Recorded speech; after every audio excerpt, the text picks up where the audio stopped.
Hey guys, I'm Jackie, your Reluctant Housewife, empowering you to find your inner domestic goddess. And today, we're gonna make Veggie Boulegnese.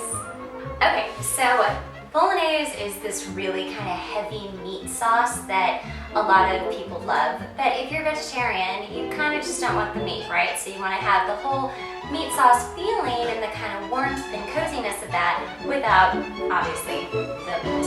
So we're gonna do that today. Let's start with a medium to low heat. I need to go rescue my cat. She's cotton covered. Come on. Good girl. Oh, good girl. You rescued yourself just like a good princess does. You want to say hi? No. Hi, it's Elle. So first, we're just going to drizzle some olive oil, about, a teaspoon or so. Next, we're going to start by sauteing our onions, sage, and we're going to save the garlic for later. But just chop up a bunch of this. I did a quarter of a yellow onion and a good helping of sage. I really love sage. It's really good for you. It's one of those spices that really makes fall feel like fall. With any sauce, you want to start by building your flavors, and that happens way before it becomes a sauce at all. So that's what we're doing right here. We're just building our flavors with our onion and our sage, salt and pepper. So let's go ahead and saute this for about 6 to 8 minutes. You just want it to get a little bit browned. It's going to cook thoroughly, so don't feel like it needs to be completely cooked. We just want to unlock all those flavors. Okay, so our onions are nice and golden brown, but not completely golden brown. Next, I'm going to go ahead and add some broccoli that I've chopped up and some riced cauliflower. So the beauty of this recipe is that if you're just making it for you and one other person, or if you're making it for a huge family, you can go ahead and sort of eye this in, how much you might need. And if you just eye too big, then you'll just have lots of leftovers. So the cauliflower really acts kind of like the substitute for the meat in the meat sauce of the bolognese. So it kind of gives you like a fake, it bakes you out of its ground meat, but it's actually cauliflower and it's actually just really good for you. Okay, now that our veggies have gotten a little golden as well, I'm going to go ahead and add our garlic. And to taste, I'm going to add basil. You can absolutely use fresh basil. Please do if you have it. I just don't. I'm going to add a little bit of crushed red pepper. So I'm a big fan of crushed red pepper in a tomato sauce or like on pizza or anything like that, because I just love that it gives it that spice and that kick that you're like, woo, I wasn't expecting that. And of course, with anything Italian, you're going to add oregano, and that's just going to bring you home. It's going to give you that really authentic Italian flavor. We're going to add a little bit of balsamic vinegar, and the reason we're going to do this is that with tomato sauce, any good Italian will tell you, you want to add sugar. So balsamic will become sugary. So let's go ahead and stir that up, get that all nice and coated.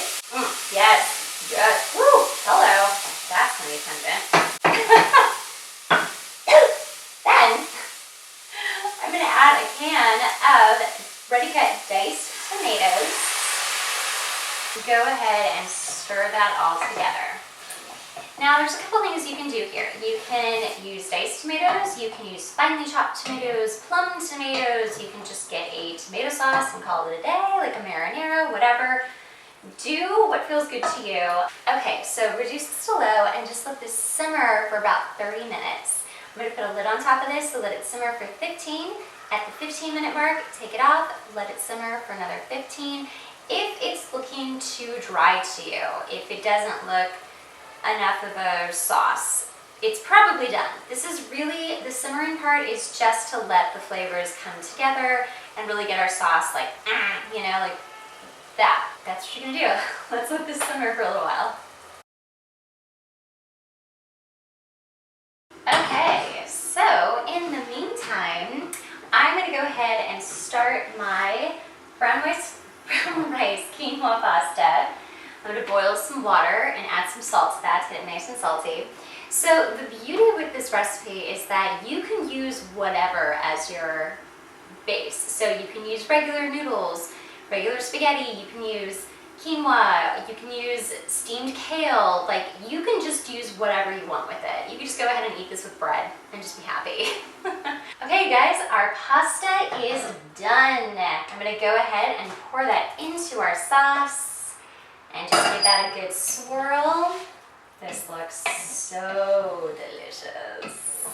Oh my gosh, this looks so freaking good. Like add a broth and you've got a soup. It's so delicious. Let me grab a fork. While I'm at it, I'm just gonna add a little cheese on top because that never hurt anybody. Let's try this. I love that there are big chunks of tomato in here. We've got the broccoli and all of these amazing Italian seasonings. It's got that kick of red pepper that I'm absolutely loving. The onions go so well with this.